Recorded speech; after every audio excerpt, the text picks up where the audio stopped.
دو کلام پیش کرنا چاہوں گا، صاحب صدر کی اجازت۔ جی جزاک۔ بسم اللہ الرحمن الرحیم۔ شاید کام آئیں مدینہ کی راہ میں، پلکوں میں نگینے اشکوں کے سجا کے رکھ۔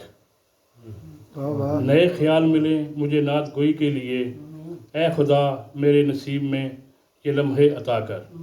واہ واہ، سجتی رہیں یوں ہی درود کی محفلیں، نوکے قلم پہ حرف کرینہ سجا کے رکھ۔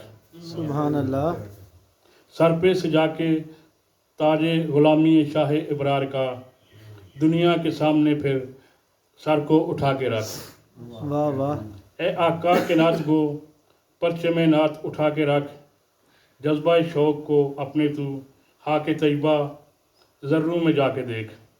واہ ہمت نہیں آندھیوں کی کہ ان کو بجھا سکیں، یہ چراغ نعت ہیں بے شک ہواؤں کے دوش رکھ۔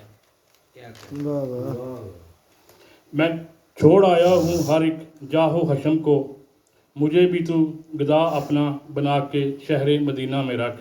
واہ مدحت نعت ہوگی تجھ سے حرف حرف نصیر، اپنے قلم کو تو روشنائی محمد میں ڈبو کے رکھ۔ واہ واہ، سبحان اللہ۔ یہ دوسرا کلام۔ احمد مجتبیٰ کہیں یا محمد مصطفیٰ کہیں، بعد از خدائے بزرگ وہی، بعد اس کے پھر کیا کہیں۔ واہ شریعت کا ہے اصرار کہ خاتم الانبیاء کہیں، محبت کا تقاضا ہے کہ محبوب رب ذوالجلال کہیں۔ جبیں و رخ محمد کے تجلی ہی تجلی ہیں، جبین و رخ محمد کے تجلی ہی تجلی ہیں، کسے شمس و ضحیٰ کہیں کسے بدر و ضیاء کہیں۔ واہ واہ، جب میرے حضور کا ذکر ہو دنیا ہو جائے ہمتن گوش، زباں پہ جب بھی ان کا نام آئے سب صلی اللہ کہیں۔ سبحان اللہ۔ غبار راہ طیبہ سرمہ چشم ہے میری آنکھوں کا، یہی ہے وہ خاک جسے سب خاک شفا کہیں۔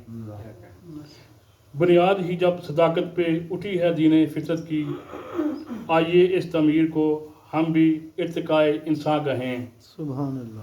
نقش قدم میرے حضور کے رہنمائے حیات ہیں، یہ ہے وہ منزل جسے ہم بخشش کی راہ کہیں۔ سبحان اللہ۔ حضور کی نبوت دائرہ ہے جلوہ حق کا، اسی کو آغاز کہیں اسی کو انجام کہیں۔ انجام کا۔ مدینہ یاد آتا ہے نصیر تو اشک نہیں تھمتے، میری آنکھوں کو سب ماہر چشمہ آب بقا کہیں۔ واہ واہ، احمد مجتبیٰ کہیں یا محمد مصطفیٰ کہیں، بعد از خدائے بزرگ وہی، اس کے بعد پھر کیا کہیں۔ کیا کہیں۔ جزاک اللہ۔ سبحان اللہ جی۔